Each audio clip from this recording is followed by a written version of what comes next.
ನಮಸ್ಕಾರ ಸ್ನೇಹಿತರೆ, ನನ್ನ ಯೂಟ್ಯೂಬ್ ಚಾನಲ್ ವೀಕ್ಷಕರಿಗೆ. ಸೊ ನೀವೆಲ್ಲ ಹೇಗಿದ್ದೀರಾ? ನೀವೆಲ್ಲ ಚೆನ್ನಾಗಿದ್ದೀರಾ ಅಂತೇಳಿ ಭಾವಿಸ್ತಾ ಇದ್ದೀನಿ. ಸೊ ಇವತ್ತು ಈ ಸಂಚಾರಿ ಚಿಹ್ನೆ ಬಗ್ಗೆ ಸ್ವಲ್ಪ ಚರ್ಚೆ ಮಾಡೋಣ ಅಂದ್ಕೊಂಡಿದ್ದೀನಿ. ಸೊ ಅದಕ್ಕಿಂತ ಮುಂಚೆ ಇನ್ನೂ ಯಾರ್ಯಾರು ಹೊಸಬರಿದ್ರಿ ನನ್ನ ಚಾನಲ್ನ ಸಬ್ಸ್ಕ್ರೈಬ್ ಮಾಡಿಕೊಂಡು ನೋಡಿ. ಈ ವಿಡಿಯೋ ನಿಮ್ಗೆ ಇಷ್ಟ ಆದರೆ ಒಂದು ಲೈಕ್ ಮಾಡಿ, ನಿಮ್ಮ ಫ್ರೆಂಡ್ಸ್ ಜೊತೆಗೆ ನಿಮ್ಮ ಫ್ರೆಂಡ್ಸ್ಗಳಿಗೆಲ್ಲ ಶೇರ್ ಮಾಡಿ ಅಂತ ಹೇಳುತ್ತಾ. ಸೊ ಭಾಳಷ್ಟು ಸ್ನೇಹಿತರು ಕೇಳಿದ್ರಿ ಕಾಮೆಂಟಲ್ಲಿ KKRTCದು 3ನೇ ಲಿಸ್ಟು ಯಾವಾಗ ಬಿಡ್ತಾರೆ ಸರ್, ಏನು ಬಿಡ್ತಾರಾ ಇಲ್ವಾ ಅಂಥೇಳಿ. ಸೊ 3ನೇ ಲಿಸ್ಟಿನ ಬಗ್ಗೆ ಹೇಳೋದಾದರೆ, ನಾವು ಅಲ್ಲಿ FDC SDC ಕ್ಲರ್ಕ್ಗಳು ಇರ್ತಾರಲ್ಲ, ಪ್ರಥಮ ದರ್ಜೆ ಸಹಾಯಕರು, ದ್ವಿತೀಯ ದರ್ಜೆ ಸಹಾಯಕರು ಅಂಥೇಳಿ. ಸೊ ಅವ್ರನ್ನ ನಾವು ಸಂಪರ್ಕ ಮಾಡಿ ಕೇಳಿದ್ವಿ. ಸೊ ಅವರು ಹೇಳ್ತಾ ಇರೋದು, ಆಫೀಸರ್ಗಳು ಯಾವ ಥರ ನಿರ್ಧಾರ ತಗೊಳ್ತಾರೆ ಅದ್ರ ಮೇಲೆ ಬಿಟ್ಟಿದ್ದು ಸರ್. ಇನ್ನು ಡಿಪೋವಲ್ಲಿ ಭಾಳಷ್ಟು ಪೋಸ್ಟ್ಗಳು ಖಾಲಿ ಇದ್ದಾವೆ. ಸೊ ಎಲ್ಲ ರೂಟ್ಗಳು ಕಂಪ್ಲೀಟ್ ಮಾಡೋಕ್ಕಾಗ್ತಿಲ್ಲ ಇವಾಗಿನ ಸಿಬ್ಬಂದಿಗಳಿಗೆ ತೊಗೊಂಡು. ಸೊ ಮಾಡ್ಬೋದು, ಚರ್ಚೆ ಮಾಡ್ತಾ ಇದ್ದಾರೆ ಅಂತ ಅವ್ರು ಹೇಳ್ತಾ ಇದ್ದಾರೆ. ಸೊ ತೊಗೊಳ್ಬೋದು, ತೊಗೊಳ್ದೇ ಇರ್ಬೋದು. ಇದು ಆಫೀಸರ್ಗಳು ಬಿಟ್ಟ ವಿಷಯ. ಯಾಕಂದರೆ ಆಲ್ರೆಡಿ ಫೈನಲ್ ಲಿಸ್ಟ್ ಅವ್ರು ಹಾಕಿದ್ದಾರೆ. ಇವಾಗ ಏನು ಹಾಕಬೇಕು ಅವರು ಅಂದರೆ ಹೆಚ್ಚುವರಿ ಆಯ್ಕೆ ಪಟ್ಟಿ ಅಂತೇಳಿ ಹಾಕಬೇಕಾಗ್ತದೆ. ಸೊ ಆಫೀಸರ್ ಲೆವೆಲ್ಗಳು ಇವ್ರು ಏನಿರ್ತಾರಲ್ಲ, ಡಿಸ್ಟಿಕ್ ಕಲೆಕ್ಟರ್, ಡಿವಿಷನಲ್ ಕಲೆಕ್ಟರ್ಗಳು ಏನಿದ್ದಿರ್ತಾರಲ್ಲ, ಅವರು ಚರ್ಚೆ ಮಾಡಿ MDಗಳ ಜೊತೆಗೆಲ್ಲ ಚರ್ಚೆ ಮಾಡಿ ಇನ್ನೊಂದಿಷ್ಟು ಪೋಸ್ಟ್ಗಳು ಹಾಕೋಣ, ತೊಗೊಳ್ಳೋಣ, ಆವಾಗ ಕೆಲಸ ಕಾರ್ಯಗಳು ಕರೆಕ್ಟಾಗಿ ನಡೀತಾವೆ ಅಂಥೇಳಿ ಅವರು ಯೋಚನೆ ಮಾಡಿ ತೊಗೊಳ್ಬೇಕಾಗ್ತದೆ. ಅವ್ರು ಇನ್ನೂ ಚರ್ಚೆ ಮಾಡ್ತಾ ಇದ್ದಾರೆ. ಸೊ ಅದು ಇವಾಗಂತೂ ಅವ್ರು ತೊಗೊಳ್ಳಲ್ಲ, ಯಾಕಂದರೆ ಎಲೆಕ್ಷನ್ ಕೋಡ್ ಆಫ್ ಕಂಡಕ್ಟ್ ಇದೆ, ಇವಾಗ ತೊಗೊಳಕ್ಕಾಗಲ್ಲ. ಎಲೆಕ್ಷನ್ ಮುಗಿದ ಮೇಲೆ ಅವರು ಯಾವ ಥರ ನಿರ್ಧಾರ ಮಾಡ್ತಾರೆ ಅಂಥೇಳಿ ಅವ್ರಿಗೆ ಬಿಟ್ಟು ವಿಚಾರ. ಹಾಕ್ತಾರೋ ಬಿಡ್ತಾರೋ ಅಂಥೇಳಿ ಖಂಡಿತವಾಗಿ ಹೇಳಕ್ಕೆ ಬರೋಲ್ಲ. ಸೊ ಇದು ಮುಗಿಯೋ ಗಂಟ ಕಾಯಲೇಬೇಕಾಗುತ್ತೆ, ಕಾಯೋಣ. ಸೊ ಆಮೇಲೆ ವಾಯುವ್ಯ ಸಾರಿಗೆದು ನಿಮಗೆಲ್ಲ ಗೊತ್ತಿರುವ ಹಾಗೆ ಸ್ವಲ್ಪ ಒಂದು 5 ಜನ 10 ಜನ ಡೈಲಿ ವೆರಿಫಿಕೇಷನ್ ನಡೀತಾ ಇದೆ ನಿರಂತರವಾಗಿ, ಏನು ತೊಂದರೆ ಇಲ್ಲ.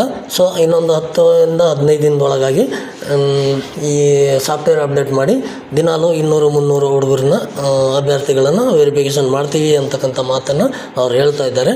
ಸೊ ನೀವು ಏನಂದರೆ ನಿಮ್ಗೆ ಇವಾಗ ಯಾರ್ಯಾರಿಗೆ ಮೆಸೇಜ್ ಬರುತ್ತೋ ಫೋನ್ಗೆ ಅಂಥವ್ರು, ಸೊ ಮೊಬೈಲ್ ನಂಬರ್ ಏನಾದರೂ ಚೇಂಜ್ ಆದರೆ, ನಿಮ್ದು ಏನಾದರೂ ಲಿಸ್ಟ್ನಾಗ ಹೆಸರು ಬಂದಿದ್ದರೆ, ಸೊ ನೀವು ಅದನ್ನೇ ಲಿಸ್ಟನ್ನೇ ಒಂದು ಪ್ರಿಂಟ್ ತಗೊಂಡು ಯಾವ ಡೇಟಿಗೆ ಇರುತ್ತೋ ಆ ಡೇಟಿಗೆ ನಿಮ್ಮದೆಲ್ಲ ಒರಿಜಿನಲ್ ಡಾಕ್ಯುಮೆಂಟ್ಸ್, ನೀವು ಅಪ್ಲಿಕೇಶನ್ ಹಾಕೋ ಟೈಮಿಗೆ ಏನೇನು SS ಅಂತೇಳಿ ಕೊಟ್ಟಿದ್ರು ಅವೆಲ್ಲ ಒರಿಜಿನಲ್ ಡಾಕ್ಯುಮೆಂಟ್ಸು, ಅವೆಲ್ಲ ಚಾಲ್ತಿಯಲ್ಲಿರ್ಬೇಕು ಲಾಸ್ಟ್ ಡೇಟ್ ಒಳಗಡೆ. ಅಂಥ ಒರಿಜಿನಲ್ ಡಾಕ್ಯುಮೆಂಟ್ಸು ಜೊತೆಗೆ 2 ಸೆಟ್ ಜೆರಾಕ್ಸು ತೊಗೊಂಡು ಹೋಗಿ ನೀವು ವೆರಿಫಿಕೇಷನ್ ಮಾಡ್ಕೊಂಡು ಬರ್ಬೋದು. ನಿಮ್ಮ ಮೊಬೈಲ್ ನಂಬರ್ ಏನಾದರೂ ಚೇಂಜ್ ಆಗಿತ್ತು ಅಥವಾ ಚೇಂಜ್ ಏನಾದರೂ ಮಾಡಬೇಕಾಗಿತ್ತು ಅಂದರೆ, ಅದು ವೆರಿಫಿಕೇಷನ್ಗೆ ಹೋಗಿರ್ತಿರಲ್ಲ ಆ ಟೈಮಲ್ಲಿ ಸರ್ ಅವರಿಗೆ ಅಲ್ಲಿ ವೆರಿಫಿಕೇಷನ್ದು ಆಯ್ಕೆ ಸಮಿತಿಯವರಿಗೆ ಹೇಳಿದರೆ, ಅವರಿಗೆ ಆ ನಂಬರ್ ಕೊಟ್ಟಿದ್ರೆ ಅವರು ನಿಮ್ಮ ನಂಬರ್ ಚೇಂಜ್ ಮಾಡಿಕೊಡ್ತಾರೆ. ಮತ್ತು ಮುಂದೆ ನಿಮ್ಮ ಟೆಸ್ಟಿಗೆ ಅದಕ್ಕೆ ಮೆಸೇಜ್ ಬರುತ್ತೆ. ಸೊ ಇಲ್ಲಿ KSRTC ಬಂದು ಎಲೆಕ್ಷನ್ ಕೋಡ್ ಆಫ್ ಕಂಡಕ್ಟ್ಗೋಸ್ಕರ ಇದು ಸ್ಟಾಪ್ ಮಾಡಿದ್ದಾರೆ. ಅಂದರೆ ಪೂರ್ತಿ ಸ್ಟಾಪ್ ಮಾಡಿಲ್ಲ, ತಾತ್ಕಾಲಿಕವಾಗಿ ಸ್ಟಾಪ್ ಮಾಡಿದ್ದಾರೆ. ಸೊ ಅವ್ರು ಯಾವಾಗ ಬೇಕಾದ್ರೂ ಅವರು ಮತ್ತೆ ಸ್ಟಾರ್ಟ್ ಮಾಡ್ಬೋದು. ಅದಕ್ಕೋಸ್ಕರ ನೀವು ಈಗ ವಾಯುವ್ಯದಾಗ ಯಾರ್ಯಾರು ಅಪ್ಲಿಕೇಶನ್ ಹಾಕಿದ್ದರೂ ನೀವು ನಿರಂತರವಾಗಿ ನೋಡ್ಕೊತ ನಿಮ್ಮದು ಹೆಸರು ಬಂದಿದ ತಕ್ಷಣ ನೀವು ಹೋಗಿ ವೆರಿಫಿಕೇಷನ್ ಮಾಡ್ಕೊಂಡು ಬನ್ನಿ. ಸೊ ವೆರಿಫಿಕೇಷನ್ ಮುಗ್ದಿದ ತಕ್ಷಣ, ಈ ವೆರಿಫಿಕೇಷನ್ನು 2ರಿಂದ 3 ತಿಂಗಳು ನಡಿಬೋದು ವಾಯುವ್ಯದು. ಸೊ ಮುಗ್ದಿದ ತಕ್ಷಣ ಡ್ರೈವಿಂಗ್ ಟೆಸ್ಟಿಗೆ ಕರೀತಾರೆ. ಡ್ರೈವಿಂಗ್ ಟೆಸ್ಟ್ ಎಲ್ಲಿ ಕರೀತಾರೆ ಅಂತೇಳಿ ಇನ್ನೂ ನಿರ್ಧಾರ ಮಾಡಿಲ್ಲ. ಹುಬ್ಳಿಯಲ್ಲೂ ಒಂದು ಟ್ರ್ಯಾಕ್ ರೆಡಿ ಆಗ್ತಾಯಿದೆ. ಸೊ ಆಮೇಲೆ ಅಲ್ಲಿಲ್ಲ ಅಂದರೆ ಇಲ್ಲಿ ಹುಮ್ನಾಬಾದಲ್ಲಿ ಮಾಡ್ಬೋದು, ಇಲ್ಲಾಂದರೆ ಹಾಸನದಲ್ಲಿ ಮಾಡ್ಬೋದು. ಸೊ ಅವರು ಎಲ್ಲೇ ಚರ್ಚೆ ಮಾಡಿ ಯಾವ ಥರ ಮಾಡಬೇಕು ಅಂತೇಳಿ ಅವ್ರು ನಿರ್ಧಾರ ಮಾಡ್ತಾರೆ. ಸೊ ನಿರ್ಧಾರ ಮಾಡಿದ ಆಮೇಲೆ ಅದು ಗೊತ್ತಾಗುತ್ತೆ, ನಾವು ಅದನ್ನು ಹೇಳ್ತೀವಿ ನಿಮಗೆ ಎಲ್ಲಿ ಮಾಡಿದ್ದಾರೆ ಏನು ಅಂಥೇಳಿ. ಸೊ ಅದಕ್ಕೋಸ್ಕರ ಯಾರ್ಯಾರ್ದು ಏನೇನು ಡಾಕ್ಯುಮೆಂಟ್ಸ್ಗಳು ಅವೆಲ್ಲ ಕರೆಕ್ಟಾಗಿ ನೀಟಾಗಿ ರೆಡಿ ಮಾಡ್ಕೊಳ್ಳಿ. ನಿಮ್ಮ ವೆರಿಫಿಕೇಷನ್ ಡೇಟಿಗೆ ಹೋಗಿ ವೆರಿಫಿಕೇಷನ್ ಮಾಡ್ಕೊಂಡು ಬನ್ನಿ ಅಂತ ಹೇಳುತ್ತಾ. ಸೊ ಮತ್ತು ಅದ್ರದ್ದು ಏನಾದರೂ ನಿಮ್ಮದು ಯಾವ ಡೌಟ್ಗಳ್ಸು ಅವು ಏನೇನಾರು ಇದ್ದರೆ ನೀವು ಕಾಮೆಂಟಲ್ಲಿ ಕೇಳ್ಬೋದು, ಯಾವಾಗಾದರೂ ಕೇಳ್ಬೋದು ನೀವು. ನಾನು ನಿಮಗೆ ಅದ್ರ ಬಗ್ಗೆ ಮಾಹಿತಿ ಕೊಡ್ತೀನಿ ಅಂತ ಹೇಳುತ್ತಾ. ಸೊ ನಾನಿವಾಗ ಏನು ಮಾಡೋಣ ಅಂದರೆ, ನಾವು ಎಲ್ಲರೂ ಪ್ರತಿಯೊಬ್ಬರು ಡ್ರೈವರ್ ಕಮ್ ಕಂಡಕ್ಟರ್ ಆಗಲಿ, ನಾವು ಡ್ರೈವಿಂಗ್ ಟೆಸ್ಟಲ್ಲಿ ಪಾಸ್ ಆಗಿದ ತಕ್ಷಣ ನಮಗೆ ಏನು ಮಾಡಿರ್ತಾರೆ, ಸಿಗ್ನಲ್ ಟೆಸ್ಟ್ಗಳು ಇರ್ತವೆ. ಸಿಗ್ನಲ್ ಟೆಸ್ಟಿಗೆ ಟೋಟಲ್ 4 ನಂಬರ್ ಇರುತ್ತೆ. ಸೊ ನೀವು ನೋಡಿರ್ಬೋದು KKRTCಯಲ್ಲಿ ಅರ್ಧ ನಂಬರ್ಲಿಂದ ಹೋಗಿದೆ, 0.5 ನಂಬರ್ಲಿಂದ, 1 ನಂಬರ್ಲಿಂದ ಹೋಗಿದೆ, 2 ನಂಬರ್ಲಿಂದ ಹೋಗಿದೆ. ಈ ಥರ ಎಲ್ಲ ಅಭ್ಯರ್ಥಿಗಳು ಕಾಮೆಂಟ್ ಮಾಡ್ತಿರ್ತಾರೆ. ಸೊ ಅದಕ್ಕೋಸ್ಕರ ನಾವು ಈ ಸಂಚಾರಿ ಚಿಹ್ನೆಗಳು 4 ನಂಬರ್ ಇರುತ್ತೆ. 4 ನಂಬರು ಅಂದರೆ ನಾವು ಈ ಚಿಹ್ನೆಗಳನ್ನು ಅಭ್ಯಾಸ ಮಾಡಲೇಬೇಕಲ್ವ, ಯಾವ ಚಿಹ್ನೆಗಳು ಏನೇನೋ ಎಲ್ಲ ಹತ್ತಿರಕ್ಕೆ ಇರ್ತವೆ ಆನ್ಸರು. ಅದಕ್ಕೆ ಕರೆಕ್ಟಾಗಿರೋದು ಆನ್ಸರ್ ಯಾವುದು ಅಂತೇಳಿ. ಸೊ ಇವಾಗ ನಮಗೆ ಫ್ರೀ ಟೈಮ್ ಇದೆ, ಫ್ರೀ ಟೈಮಲ್ಲೇ ಅವಾಗ ಇದನ್ನು ನೋಡ್ಕೊಂಡಿದ್ರೆ ಸ್ವಲ್ಪ ಪ್ರಾಕ್ಟೀಸ್ ಆಗುತ್ತೆ ಅಂಥೇಳಿ ನಾನು ಅನ್ಕೋತಿದ್ದೀನಿ. ಸೊ ಸ್ವಲ್ಪ ಚಿಹ್ನೆಗಳು ಇವಾಗ ನೋಡೋಣ.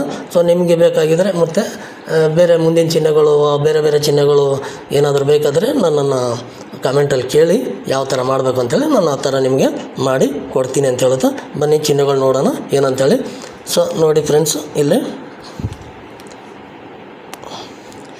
ನೋಡಿ, ಇದು ಪ್ರಶ್ನೆ. ಈ ಸಂಚಾರಿ ಚಿಹ್ನೆ ಏನನ್ನು ಸೂಚಿಸುತ್ತದೆ? ಈ ಸಂಚಾರಿ ಚಿಹ್ನೆ ಏನು ಸೂಚಿಸ್ತದೆಪ್ಪ ಅಂತಂದರೆ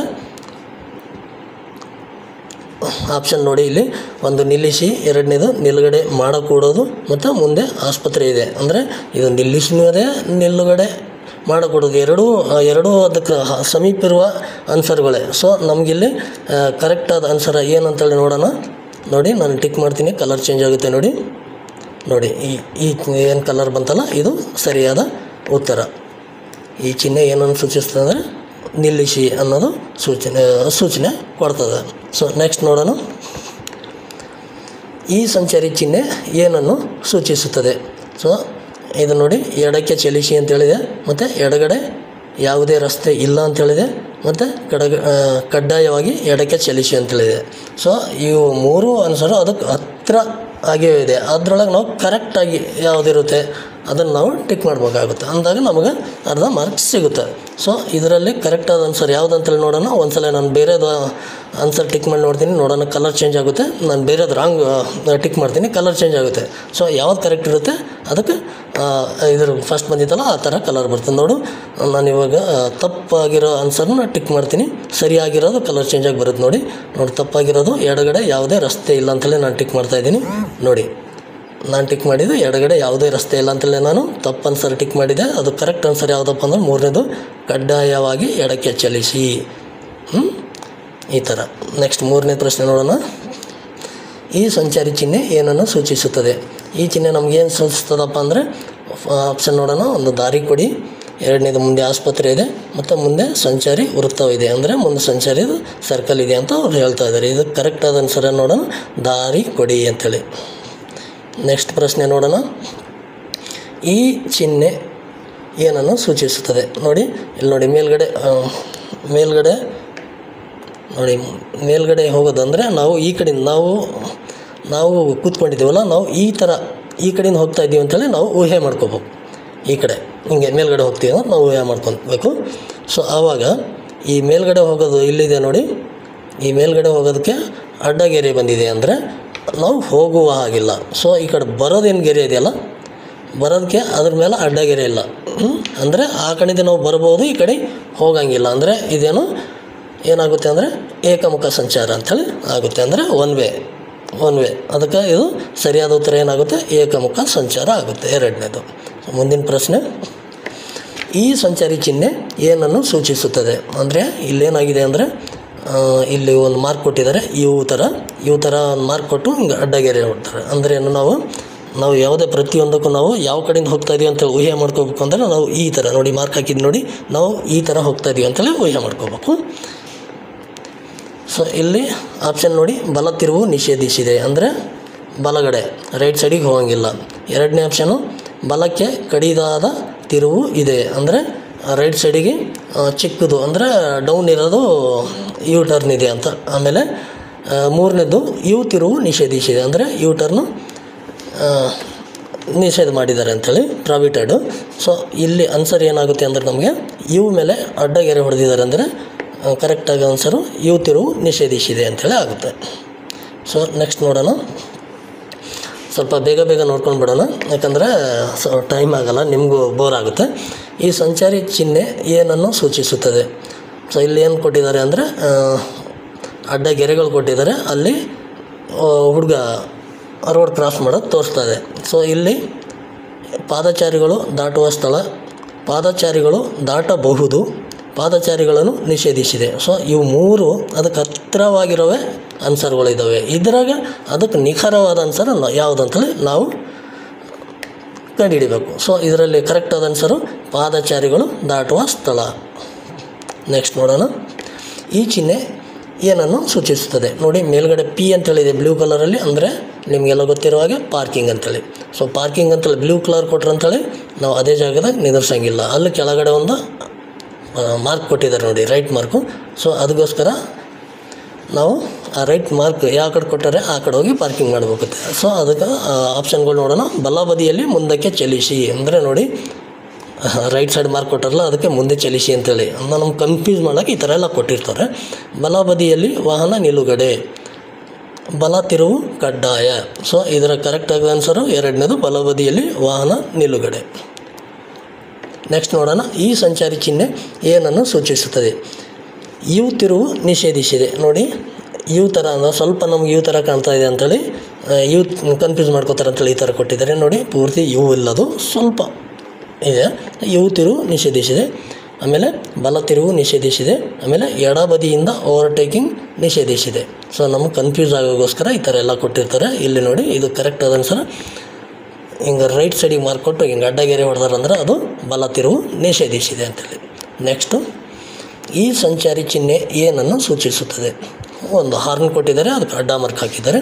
ಇಲ್ಲೇನಾಗಿದೆ ಅಂದರೆ ಕಡ್ಡಾಯವಾಗಿ ಹಾರನ್ ನಿಷೇಧಿಸಿದೆ, ಕಡ್ಡಾಯವಾಗಿ ಹಾರನ್ ಮಾಡಿ, ಅವಶ್ಯವಿದ್ದಲ್ಲಿ ಹಾರನ್ ಮಾಡಿ. ಸೊ 3 ಆಪ್ಷನು ಹಾರನ್ ಸಂಬಂಧಪಟ್ಟಿದೆ ಇದೆ. ಅಂದರೆ ಇಲ್ಲಿ ಏನಂದರೆ ಹಾರನ್ ಕೊಟ್ಟು ಅಡ್ಡಗೆರೆ ಹಾಕಿದ್ದಾರೆ ಅಂದರೆ ಅಡ್ಡಗೆರೆ ಹಾಕಿದ್ದಾರೆ ಅಂದರೆ ಏನರ್ಥ? ಅದು ಮಾಡಬಾರದು ಅಂತ ಅರ್ಥ. ಇಲ್ಲಿ ನಮಗೆ ಸರಿಯಾದ ಉತ್ತರ ಏನಾಗುತ್ತೆ? ಕಡ್ಡಾಯವಾಗಿ ಹಾರನ್ ನಿಷೇಧಿಸಿದೆ. ನೆಕ್ಸ್ಟು, ಈ ಸಂಚಾರಿ ಚಿಹ್ನೆ ಏನನ್ನು ಸೂಚಿಸುತ್ತದೆ? ಮುಂದೆ 2 ಬದಿಯ ರಸ್ತೆ ಇದೆ, ಮುಂದೆ ಕಿರಿದಾದ ಸೇತುವೆ ಇದೆ, ಮುಂದೆ ರಸ್ತೆ ಕಿರಿದಾಗಿದೆ. ಸೊ ನಮ್ಗೆ ಈ ಥರ ಮಾರ್ಕ್ ಬಂದಿದೆ ಅಂದರೆ ಮುಂದೆ 2 ಬದಿ ರಸ್ತೆ ಇದೆ, ಓಕೆ. ಮುಂದೆ ಕಿರಿದಾದ ಸೇತುವೆ ಇದೆ, ಓಕೆ. ಮುಂದೆ ರಸ್ತೆ ಕಿರಿದಾಗಿದೆ, ಓಕೆ. ಸೊ ಇದರಿಂದ ನಾವೇನು ಮಾಡ್ಕೋಬೇಕು? ಈ ಥರ 2 ಕಡೆ ಈ ಥರ ಮಾರ್ಕ್ ಕೊಟ್ಟಿದ್ರೆ ಅಲ್ಲೊಂದು ಬ್ರಿಡ್ಜ್ ಬಂದಿದೆ ಅಂತೇಳಿ ಅರ್ಥ. ಅದಕ್ಕೋಸ್ಕರ ಮುಂದೆ ಕಿರಿದಾದ ಸೇತುವೆ ಇದೆ, ಅದೇನಾಗುತ್ತೆ? ಬ್ರಿಡ್ಜು ಚಿಕ್ಕದಿರ್ತದೆ ಮತ್ತು ಮುಂದೆ ರೋಡ್ ಅಗಲಾಗಿರ್ತದೆ, ಅದಕ್ಕೆ ಮುಂದೆ ಕಿರಿದಾದ ಸೇತುವೆ ಇದೆ ಅನ್ನೋದು ಸರಿಯಾದ ಉತ್ತರ ಆಗುತ್ತೆ. ನೆಕ್ಸ್ಟ್ ನೋಡೋಣ, ಈ ಸಂಚಾರಿ ಚಿಹ್ನೆ ಏನನ್ನು ಸೂಚಿಸ್ತದೆ? ಏನಪ್ಪ ಇದು ಮಾರ್ಕು ಅಂತಂದರೆ ಪ್ಲಸ್ ಮಾರ್ಕ್ ಇದೆ, ಒಂದು ಕಾಟ್ ಇದೆ, ಸೊ ಪಲಂಗ ಮಂಚ ಇದೆ, ಅಲ್ಲಿ ಕೆಳಗಡೆ ಒಂದು ಲೆಫ್ಟ್ ಆರೋ ಮಾರ್ಕ್ ಕೊಟ್ಟಿದ್ದಾರೆ. ಅಂದರೆ ಏನರ್ಥ? ಪ್ರಥಮ ಚಿಕಿತ್ಸೆ ಚಿಹ್ನೆ ಅಥವಾ ತಂಗುದಾಣ ಅಥವಾ ಆಸ್ಪತ್ರೆ.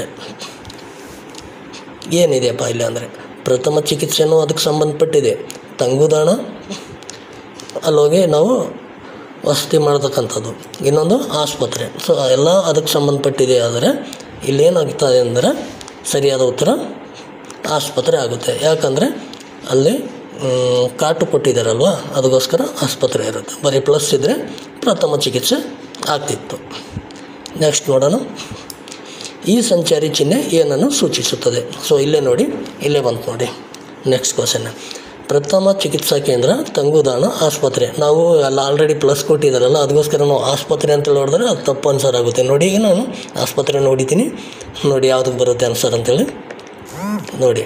ಪ್ರಥಮ ಚಿಕಿತ್ಸಾ ಕೇಂದ್ರ ಬಂತು. ಸೊ ಇದಕ್ಕೆ ಬರೀ ಪ್ಲಸ್ ಇದ್ದರೆ ಅದು ಪ್ರಥಮ ಚಿಕಿತ್ಸಾ ಕೇಂದ್ರ, ಬೆಡ್ ಜೊತೆಗೆ ಕಾಟ್ ಜೊತೆಗೆ ಮಂಚ ಜೊತೆಗೆ ಪ್ಲಸ್ ಇದ್ದರೆ ಅದು ಆಸ್ಪತ್ರೆ, ನೆನಪಿಟ್ಕೊಳ್ಳಿ. ನೆಕ್ಸ್ಟ್ ನೋಡೋಣ, ಈ ಸಂಚಾರಿ ಚಿಹ್ನೆ ಏನನ್ನು ಸೂಚಿಸುತ್ತದೆ? ನೋಡಿ, ಮತ್ತು ತಿರ್ಗಿ ಇಲ್ಲಿ ನಮಗೊಂದು ಮಂಚನೇ ಕಾಣ್ತಾ ಇದೆ. ಸೊ ಮತ್ತೆ ನಾವು ಕನ್ಫ್ಯೂಸ್ ಆಗಿಬಿಡ್ತೀವಿ.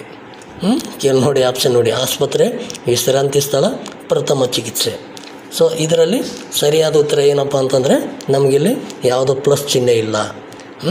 ಅದಕ್ಕೋಸ್ಕರ ಮತ್ತು ನಾವು ತಿರುಗಿದು ಆಸ್ಪತ್ರೆ ಅಂತೇಳಿ ಕನ್ಫ್ಯೂಸ್ ಆಗಿಬಿಡ್ತೀವಿ. ಇಲ್ಲಿ ವಿಶ್ರಾಂತಿ ಸ್ಥಳ ಸರಿಯಾದ ಉತ್ತರ. ನೆಕ್ಸ್ಟ್, ಈ ಸಂಚಾರಿ ಚಿಹ್ನೆ ಏನನ್ನು ಸೂಚಿಸುತ್ತದೆ? ಈ ಸಂಚಾರಿ ಚಿಹ್ನೆ ಈ ಥರ ಮಾರ್ಕ್ ಹಾಕಿದರೆ ಮುಂದೆ ರಸ್ತೆ ಮುಚ್ಚಿದೆ ಅಂಥೇಳಿ ಆಪ್ಷನ್ನು, ವಾಹನ ನಿಲುಗಡೆ ನಿಷೇಧಿಸಿದೆ ಅಂಥೇಳಿ, ಇಲ್ಲಿ ವೇಗ ನಿರ್ಬಂಧ ಕೊನೆಗೊಳ್ಳುತ್ತದೆ ಅಂಥೇಳಿ. ಸೊ ಇಲ್ಲಿ ಸರಿಯಾದ ಉತ್ತರ ವೇಗ ನಿರ್ಬಂಧ ಕೊನೆಗೊಳ್ಳುತ್ತದೆ. ನೆಕ್ಸ್ಟು, ಈ ಸಂಚಾರಿ ಚಿಹ್ನೆ ಏನನ್ನು ಸೂಚಿಸುತ್ತದೆ? ಇಲ್ಲಿ ನೋಡಿ, ಈ ಕಡೆ ನಾವು ಯಾವ ಕಡೆಯಿಂದ ಹೋಗ್ಬೇಕಂತೇಳಿ ನಾನು ಕೆಳಗಡೆ ನಾವು ಹೋಗ್ತಾಯಿದ್ದೀವಿ, ಕೆಳಗಡೆ ದೊಡ್ಡದಿದೆ ಮತ್ತು ಮುಂದೆ ಚಿಕ್ಕದಾಗಿದೆ. ಸೊ ಅಂದರೆ ಏನು? ದೊಡ್ಡ ರಸ್ತೆ ಹೋಗಿ ಮುಂದೆ ಚಿಕ್ಕದಾಗ್ತಾಯಿದೆ ಅಂತ ಅರ್ಥ. ಮುಂದೆ ರಸ್ತೆ ಕಿರಿದಾಗಿದೆ, ಮುಂದೆ ಕಿರಿದಾದ ಸೇತುವೆ ಇದೆ. ಸೇತುವೆ ಅಂದರೆ ಒಂದೇ ಇದು ಬರಲ್ಲ, ಈಗ 2 ಥರ ಬರುತ್ತೆ, ಆ ಸೇತುವೆ ಆಗುತ್ತೆ. ಮುಂದೆ ರಸ್ತೆ 2 ಬದಿ ಇದೆ, 2 ಬದಿ ರಸ್ತೆ ಇದ್ದರೆ ಮಧ್ಯದಲ್ಲಿ ಒಂದು ಮಾರ್ಕ್ ಥರ ಬರುತ್ತೆ. ಸೊ ಇವಾಗ ಕರೆಕ್ಟ್ ಆನ್ಸರ್ ಮುಂದೆ ರಸ್ತೆ ಕಿರಿದಾಗಿದೆ. ನೆಕ್ಸ್ಟ್, ಈ ಸಂಚಾರಿ ಚಿಹ್ನೆ ಏನನ್ನು ಸೂಚಿಸುತ್ತದೆ? ಅಲ್ಲಿ ನೋಡಿ, ಆ ಮಾರ್ಕಲ್ಲಿ ಏನು ಕಾಣ್ತಾ ಇದೆ ಅಂದರೆ ಒಂದು ರೈಲ್ವೆ ಇಂಜಿನ್ ಹೋಗೋ ಥರ ಕಾಣ್ತಾ ಇದೆ. ರೈಲ್ವೆ ನಿಲ್ದಾಣ ಹತ್ತಿರದಲ್ಲಿದೆ. ಅರಕ್ಷಿತ ರೈಲು ದಾಟು ಇದೆ, ರಕ್ಷಿತ ರೈಲು ದಾಟು ಇದೆ. 3 ರೈಲ್ವೆಗೆ ಸಂಬಂಧಪಟ್ಟಿದೆ ಇದ್ದಾವೆ. ನಾವು ಇಲ್ಲಿ ಕರೆಕ್ಟಾಗಿ ತಿಳ್ಕೊಳ್ಳಿಲ್ಲ ಅಂದರೆ ನಾವು ಇಲ್ಲಿ ನಂಬರ್ ಕಳ್ಕೊಳ್ಳೋ ಚಾನ್ಸಸ್ ಇರುತ್ತೆ. ಸೊ ಬರೀ ಇಂಜಿನ್ ಕೊಟ್ಟಿದ್ರು ಅಂತಂದರೆ ಅಲ್ಲಿ ರೈಲ್ವೆ ಕ್ರಾಸಿಂಗ್ದು ಅಂದರೆ ಮುಂದೆ ರೈಲ್ವೆ ದಾಟೋದು ಇದು ಇದೆ. ಬಟ್ ಅಲ್ಲೇನಿದೆ ಅಂದರೆ ಅರಕ್ಷಿತ ರೈಲು ದಾಟು ಇದೆ ಅಂದರೆ ಅಲ್ಲಿ ಯಾರು ಗೇಟ್ ಮುಚ್ಚೋಕೆ ಗೇಟ್ ತೆರೆಯೋಕೆ ಯಾರೂ ಇಲ್ಲ. ಅವ್ರ ಪಾಡಿಗೆ ಅದು ರೈಲು ಹೋಗ್ತಾ ಇರುತ್ತೆ, ನಾವುಗಳು ಅಲ್ಲಿ ನೋಡ್ಕೊಂಡು ಹುಷಾರಾಗಿ ಹೋಗಬೇಕು ಅಂತೇಳಿ ಅರ್ಥ. ಸೊ ಇಲ್ಲಿ ಸರಿಯಾದ ಉತ್ತರ ಅರಕ್ಷಿತ ರೈಲು ದಾಟು. ನೆಕ್ಸ್ಟ್ ನೋಡೋಣ. ಈ ಸಂಚಾರಿ ಚಿಹ್ನೆ ಏನನ್ನು ಸೂಚಿಸುತ್ತದೆ? ಬಲಬದಿಯಿಂದ ಪ್ರವೇಶ ನಿಷಿದ್ಧ, ಎಡಬದಿಯಿಂದ ಪ್ರವೇಶ ನಿಷಿದ್ಧ, ಓವರ್ಟೇಕ್ ಮಾಡುವುದು ನಿಷೇಧಿಸಿದೆ. ಸೊ ಇಲ್ಲಿ ನೋಡಿ, ನಾವು ಯಾವ ಕಡೆಯಿಂದ ಹೋಗ್ಬೇಕು, ಕೆಳಗಿಂದ ಹೋಗ್ತಾ ಇದ್ದೀವಿ ಅಂತ ಅರ್ಥ. ಇವಾಗ ಲೆಫ್ಟ್ ಸೈಡಲ್ಲಿ ನೋಡ್ಕೆ ಒಂದು ಚಿಹ್ನೆ ಮಾರ್ಕ್ ಕೊಟ್ಟಿದ್ದಾರೆ ನೋಡಿ, ನಾನು ಮಾರ್ಕ್ ಮಾಡಿ ತೋರಿಸ್ತೀನಿ ನೋಡಿ. ನಾವು ಇಲ್ಲಿ ಹೋಗ್ತಾ ಇದ್ದೀವಿ, ಹೋಗೋದಂದರೆ ಬಲಬದಿಯಿಂದ ಪ್ರವೇಶ ನಿಷಿದ್ಧ. ನಾವು ರೈಟ್ ಸೈಡಿಂದ ಹೋಗೋದು ನಿಷೇಧ ಮಾಡ್ತಾ ಇದ್ದಾರೆ ಅಂತೇಳಿ ಫಸ್ಟ್ ಆಪ್ಷನ್ನು. ಎರಡನೇದು ಬಲಬದಿಯಿಂದ ಪ್ರವೇಶ ನಿಷಿದ್ಧ, ರೈಟಿಂದ ಹೋಗೋಕ್ಕೂ ಬೇಡ, ಲೆಫ್ಟಿಂದ ಹೋಗೋಕ್ಕೂ ಬೇಡ ಅಂತ ಕೇಳ್ತಾ ಇದ್ದಾರೆ. ಮತ್ತು ಮೂರನೇದು ಆಪ್ಷನ್ ಬಂದು ಓವರ್ಟೇಕ್ ಮಾಡುವುದು ನಿಷೇಧಿಸಿದೆ. ಸೊ ಇಲ್ಲಿ ಓವರ್ಟೇಕ್ ಅಂದರೆ ಹೋಗೋಕ್ಕೆ ಯಾರು ಬೇಡ ಅಂತ ಹೇಳ್ತಾ ಇಲ್ಲ ನಿಮಗೆ. ಸೊ ಓವರ್ಟೇಕ್ ಮಾಡೋಕ್ಕೆ ಅಂದರೆ ಈಗ ಒಂದು ಆಲ್ರೆಡಿ ಗಾಡಿ ಹೋಗ್ತಾ ಇದೆ, ನಾನು ಮಾರ್ಕ್ ಮಾಡಿದ್ದೀನಿ, ಅದೊಂದು ಗಾಡಿ ಹೋಗ್ತಾ ಇದೆ. ಈಗ ಈ ಕಡೆಯಿಂದ ಒಂದು ಏನು ಹೋಗ್ತಾ ಇದೆ, ಹಿಂಗೆ ಮಾಡಿ ಹಿಂಗೆ ಮಾರ್ಕ್ ಮಾಡಿದ್ರು ರೋಡು. ಸೊ ಅದನ್ನು ಅಡ್ಡ ಮಾರ್ಕ್ ಹಾಕಿದ್ದಾರೆ ಅಂದರೆ ಓವರ್ಟೇಕ್ ಮಾಡೋದು. ಓವರ್ಟೇಕ್ ಮಾಡೋದು ಏನು ಮಾಡಿದ್ದಾರೆ, ನಿಷೇಧ ಮಾಡಿದ್ದಾರೆ. ಇದು ನೋಡಿ. ನೆಕ್ಸ್ಟ್, ಈ ಸಂಚಾರಿ ಚಿಹ್ನೆ ಏನನ್ನು ಸೂಚಿಸ್ತದೆ? ಇಲ್ಲಿ ನೋಡಿ ಎಕ್ಸ್ ಮಾರ್ಕ್ ಥರ ಇದೆ. ಸೊ ಮತ್ತೆ ನಾವು ಇಲ್ಲಿ ಕನ್ಫ್ಯೂಸ್ ಆಗಿಬಿಡ್ತೀವಿ. ಅಲ್ಲಿ ರೆಡ್ ಕಲರ್ದ ಪ್ಲಸ್ ಇತ್ತು, ಇಲ್ಲಿ ಎಕ್ಸ್ ಥರ ಇದೆ. ಇದು ಏನು, ಇದು ಅಡ್ಡ ರಸ್ತೆನ ಅಥವಾ ಪ್ರವೇಶ ಇಲ್ಲನ? ಎಕ್ಸ್ ಮಾರ್ಕ್ ಬಂದರೆ ನೋ ಎಂಟ್ರಿ ಥರ ಕಾಣುತ್ತಲ್ವ, ಇಲ್ಲಿ ಮತ್ತೆ ತಿರುಗಿ ಕನ್ಫ್ಯೂಸ್ ಆಗಿಬಿಡ್ತೀವಿ. ಇಲ್ಲಿ ಏನು ಆಸ್ಪತ್ರೆನೋ ಇದು ಪ್ಲಸ್ ಥರ ಕಾಣ್ತಾ ಇದೆ ಅಂಥೇಳಿ. ಸೊ ಇಲ್ಲಿ ನಾವು ಕನ್ಫ್ಯೂಸ್ ಆಗೋದು ಬೇಡ. ರೆಡ್ ಕಲರ್ದ ಪ್ಲಸ್ ಇತ್ತು ಅಂದರೆ ಹಾಸ್ಪಿಟಲ್ ಇರುತ್ತೆ. ಆಮೇಲೆ ರೌಂಡು ಶೇಪಲ್ಲಿ ಹಿಂಗೆ ಅಡ್ಡಗೆರೆ ಹಾಕಿರ್ತಾರಲ್ಲ ಅಂಥದಕ್ಕೆ ಪ್ರವೇಶ ಇಲ್ಲ ಅಂಥೇಳಿ. ಇದು ಟ್ರಯಾಂಗಲ್ ಥರ ಇದೆಯಲ್ವ, ಇದು ಮುಂದೆ ಅಡ್ಡ ರಸ್ತೆ ಇದೆ ಅಂಥೇಳಿ ಸಿಂಬಲ್ ಇರುತ್ತೆ. ನೆಕ್ಸ್ಟ್, ಈ ಸಂಚಾರಿ ಚಿಹ್ನೆ ಏನನ್ನು ಸೂಚಿಸ್ತದೆ? ಈಗ ಇಲ್ಲಿ ಬರೀ ಒಂದೇ ಮಾರ್ಕ್ ಇದೆ, ಅದಕ್ಕೆ ಅಡ್ಡಗೆರೆ ಹಾಕಿದ್ದಾರೆ ಅಂದರೆ ನಿರ್ಬಂಧ ಕೊನೆಗೊಳ್ಳುವ ಚಿಹ್ನೆ ಅಂತ ಆಪ್ಷನು, ಪ್ರವೇಶವಿಲ್ಲ ಅಂಥೇಳಿ, ಅಥವಾ ಓವರ್ಟೇಕಿಂಗ್ ಮಾಡುವಂತಿಲ್ಲ ಅಂಥೇಳಿ. ಸೊ ಇದರಲ್ಲಿ ಸರಿಯಾದ ಉತ್ತರ ಪ್ರವೇಶವಿಲ್ಲ. ಯಾಕಂದರೆ ಒಂದೇ ಲೈನ್ ಕೊಟ್ಟಿದ್ದಾರೆ, ಈ ಕಡೆ ಯಾವುದೋ ಮತ್ತೊಂದು ಮಾರ್ಕ್ ಕೊಟ್ಟಿಲ್ಲ, ಅಡ್ಡಗೆರೆ ಇಲ್ಲ. ಒಂದೇ ಮಾರ್ಕಲ್ಲಿ ಅಡ್ಡಗೆರೆ ಒಳ್ಳೆದ ಅಂದರೆ ನೋ ಎಂಟ್ರಿ, ಆ ರೋಡಲ್ಲಿ ಹೋಗೋಂಗಿಲ್ಲ ಅಂತ ಅರ್ಥ, ಪ್ರವೇಶವಿಲ್ಲ. ನೆಕ್ಸ್ಟ್, ಈ ಸಂಚಾರಿ ಚಿಹ್ನೆ ಏನನ್ನು ಸೂಚಿಸುತ್ತದೆ? ನಿಮಗೆ ಗೊತ್ತಿರುವ ಹಾಗೆ ನಾವು ಸ್ಟ್ರೈಟ್ ಹೋಗ್ತೀವಿ ಅಂತೇಳಿ ಭಾವಿಸ್ಕೋಬೇಕು. ಈ ಕಡೆ ಮತ್ತೆ ಒಂದು ಲೆಫ್ಟ್ ಸೈಡಿಗೆ ಒಂದು ಮಾರ್ಕ್ ಇದೆಯಲ್ವ, ಇಲ್ಲಿ ಬೇಕಾದರೆ ಎಡಕ್ಕೆ ತಿರುಗಿ, ನಮಗೆ ಬೇಕಾದರೆ ಎಡಕ್ಕೆ ತಿರುಗಿ. ಅವ್ರು ನೋಡಿ ಸೆನ್ಸರ್ ಯಾವ ಥರ ಕೊಡ್ತಾರೆ, ಕಡ್ಡಾಯವಾಗಿ ಮುಂದೆ ಹೋಗಿ ಅಥವಾ ಎಡಕ್ಕೆ ತಿರುಗಿ ನೋಡಿ, ಆ ಥರ ಇದೆ. ಇಲ್ಲಿ ಎಡಬದಿಯ ರಸ್ತೆ, ಇದರ ಸರಿಯಾದ ಆನ್ಸರು ಎಡಬದಿಯ ರಸ್ತೆ. ಇಲ್ಲೊಂದು ಲೆಫ್ಟಲ್ಲಿ ಒಂದು ರೋಡ್ ಇದೆ ಅಂಥೇಳಿ, ನಾವು ಬೇಕಾದರೂ ಹೋಗ್ಬೋದು, ಬೇಡಾದರೂ ಬಿಡ್ಬೋದು. ಅವರು ಆನ್ಸರ್ ನೋಡಿ ಯಾವ ಥರ ಕೊಟ್ಟಿರ್ತಾರೆ, ಹತ್ತಿರವಾಗಿರೋದು ಎಡಬದಿಗೆ ಒಂದು ರಸ್ತೆ ಇದೆ ಅಂತ. ಸೊ ಈ ಥರ ಬೇರೆ ಬೇರೆ ಸಿಗ್ನಲ್ಗಳು ಇದ್ದಿರ್ತವೆ. ಸೊ ಇದು ಒಂದು ಸ್ವಲ್ಪ ಉದ್ದ ಆಗಿಬಿಡುತ್ತೆ. ಸೊ ಇನ್ನೊಂದು ನೆಕ್ಸ್ಟ್ ನಿಮ್ಗೆ ಏನಾದರೂ ಇದ್ರಾಗ ಇಂಟ್ರೆಸ್ಟ್ ಇದೆ ಅಂದರೆ ಸೊ ಮುಂದಿನದು ಮಾಡೋಣ, ಕಮೆಂಟಲ್ಲಿ ನನ್ನನ್ನು ಹೇಳಿ ಮಾಡ್ಬೋದಾ ಅಂದರೆ ಬೇಡವಾ, ಇಂಟ್ರೆಸ್ಟ್ ಇಲ್ಲ ಅಂಥೇಳಿ. ಸೊ ಮತ್ತು ಮುಂದಿಂದು ನಿಮ್ಗೆ ಬೇರೆ ಬೇರೆ ಯಾವ ಥರ ಬೇಕೋ ಆ ಥರ ನಾನು ನಿಮ್ಗೆ ವಿಡಿಯೋ ಮಾಡಿ ಹೇಳ್ತೀನಿ. ಸೊ ಇದ್ರ ಬಗ್ಗೆ ನಿಮ್ಗೆ ಏನಾದರೂ ಡೌಟ್ಗಳಿದ್ರೆ ಕಾಮೆಂಟಲ್ಲಿ ಕೇಳಿ, ನಿಮಗೆ ನಾನು ಅದಕ್ಕೆ ಆನ್ಸರ್ ಮಾಡ್ತೀನಿ ಅಂತ ಹೇಳುತ್ತಾ ಇಲ್ಲಿವರೆಗೂ ವಿಡಿಯೋ ನೋಡಿದ್ದಕ್ಕಾಗಿ ಧನ್ಯವಾದಗಳು. ಇದನ್ನು ನಿಮಗೆ ಇಷ್ಟ ಆದರೆ ಒಂದು ಲೈಕ್ ಮಾಡಿ, ನಿಮ್ಮ ಫ್ರೆಂಡ್ಸ್ ಜೊತೆ ಶೇರ್ ಮಾಡ್ಕೊಳ್ಳಿ. ಯಾರನ್ನು ಹೊಸಬರಿದ್ದರೆ ಸಬ್ಸ್ಕ್ರೈಬ್ ಮಾಡ್ಕೊಳ್ಳಿ ಅಂತ ಹೇಳುತ್ತಾ ಮತ್ತೊಮ್ಮೆ ನಮಸ್ಕಾರಗಳು.